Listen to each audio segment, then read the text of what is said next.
Hello, anyone or everyone or no one. More likely, no one. But I had decided to make a few videos regarding some upcoming purchases that I've made. One specifically, Visconti pencil and a Russian sketch box that I have not received yet. But I wanted to do a quick test to see how well this lighting and camera setup would do. It's very primitive, and I imagine there's going to be a little bit of shaking involved. So I shall have to remain rather still and attempt to stay in frame because I really can't see the image that's being captured. But I guess I'll massage the process as I go forward. What I wanted to talk about in terms of a preliminary to the actual stars of the show, which have not arrived in the mail yet. One of them is in Moscow, and the other one is in San Francisco. Both places I would rather be than where I'm at right now. Although where I'm at's not terrible, I guess, at the end of the day. So what this is the Zoom 707 mechanical pencil. And before I got into fountain pens, for years and years and years, I've been deeply interested in mechanical pencils. Initially because I'm ridiculously lazy, and I got sick and tired of trying to sharpen pencils when I was trying to draw. So I did lots of experimentation, and I probably own several hundred mechanical pencils at this point. One of my favorites over the years has been the Pentel Graph Gear. I really like the Pentel Graph Gear. I think it is a superb pencil for the cost. They're like, I don't know, like $6-8, something like that. And they come in 0.3, 0.5, and 0.7. This is the 0.5, this is the 0.7. They come in different colors. And this is the 0.3. And primarily I've been using these in the recent past. I also purchased the, which I may talk about in the future, I don't know, depending on what goes on here. I've got pencils everywhere. I'm pretty sure, yeah, here they are. I've got the Faber-Castell TK Fine Vario. Let me get these out of here. It's kind of hard to see with all that junk in there. These are great too. I'll talk about these, I think, at some point. The Tool mechanical pencils, these are amazing. Well, I just wanted to grab these real quick. And you probably saw a couple of other interesting ones in there too. I was using these exclusively for a while, and I don't know why I stopped, but I did. But I do know why I stopped. They're really freaking long. You can see the difference in length. Let me just put them here, so instead of trying to hold them like a moron, I hope I didn't just break that lead. Here, let me put this sideways so you can see a little bit better. Here's my sketchbook, by the way, which I made. We'll talk about that in a second, I guess. So this is the yellow tipped is the 0.3, which is nice. The brown tip is the 0.5, and the blue tip is the 0.7. These are really nice pencils. I got turned on to these by Terry Moore, the artist for Strangers in Paradise. I saw one of his videos, and he basically has done like the entire run of his comic Strangers in Paradise with this pencil. I think an earlier model, it looked a little bit different than this one. They've obviously upscaled it, upgraded it. This is supposedly, this little twist thing here is supposedly supposed to switch it from softer to harder. So if you twist it to this side, it gets the line gets harder, and if you switch it to this side, the line supposedly gets softer. I've never been able to discern any difference whatsoever.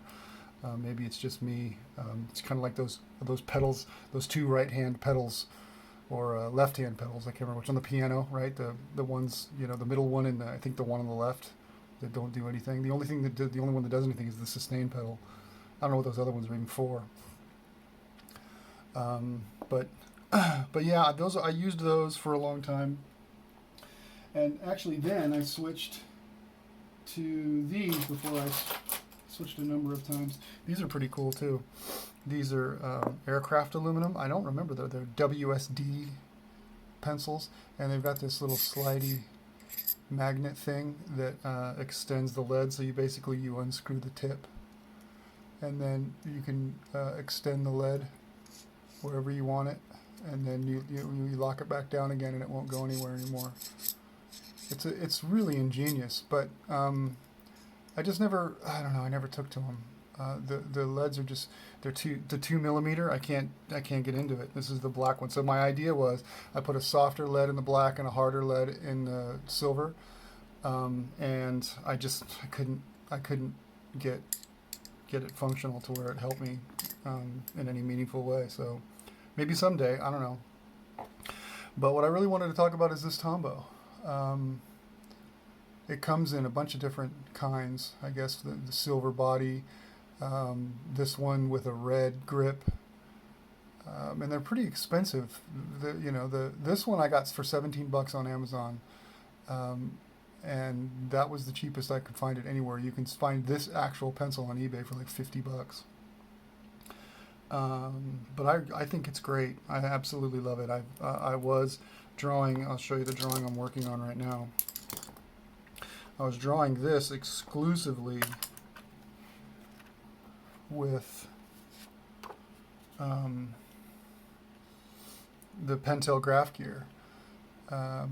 This guy right here, pretty much, and a little bit of the 0.3 here and there for some areas that were tight and I couldn't really get into with the 0.5.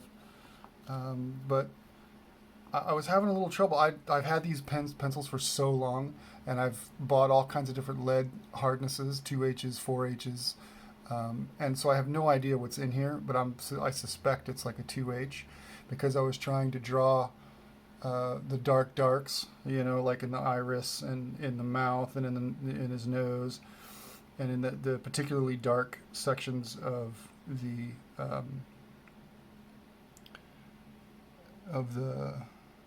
shadows in the cheek. As I look at this, traveling with a notebook is a fucking dumb idea. It does not work for me, and I'm not going to do it anymore. It just rubs. It rubs, and it's, it just like, I just see all kinds of things that weren't there when I left this morning. I put this in my briefcase or my art box, took it to work, came home. Not a lot of turbulence, didn't shake it around, didn't drop it, didn't leave it on the roof of the car, but it just, and then there's like interesting, like right here for some reason, there's something on the reference photo that keeps rubbing the paper right there. And it looks like right there too. And that just wigs me out, because I don't want any marks on the friggin' paper that I didn't put there. So now it's getting to the point now where I can't even get rid of that mark. But anyway, I think this pencil's great. It freaked me out at first because it's so different. It's so tiny. It's so thin, but I feel like I'm using a paintbrush, and I find myself drawing like this even a lot. I don't even use the grip very often. I'm very often standing a little bit further back, and I'm hitting it like this, which is great for me because you can see I'm not exactly a freaking monster when it comes to attacking the paper. No matter how hard I try to change my style and try to create a different way of approaching, drawing, I just seem to do the same thing. I mean, I started off with this one with a little bit of a looser approach, but I always just end up going right back into my old freaking habits of painstakingly creating these fields of tone that almost look like there aren't any pencil marks at all. But whatever, it is what it is, man. I can only do what I can do, and I've kind of started to sort of just stop to try and move beyond what I'm capable of doing, because it just doesn't seem to bear any fruit at all. It looks like I got something on the paper right there. I don't know if you can see that, but there's a little orange spot right there. And I have the really bad freaking habit of eating, sometimes when I'm sitting, and I'll lean way back and I'll try, but I should just, I just close it, but sometimes I don't. Several times I've had that horror. I'm sure any artist out there has had this happen, where you're eating a freaking chicken nugget or something, or a French fry, and all of a sudden you noticed a crumb has commented or asteroided its way to the page, and then you didn't notice, and then over the course of 6-8 seconds, a spreading pool of oil has created a spot on the paper that will, until the end of time, never be removed ever again. So you either abandon the drawing or you incorporate it somehow into the image.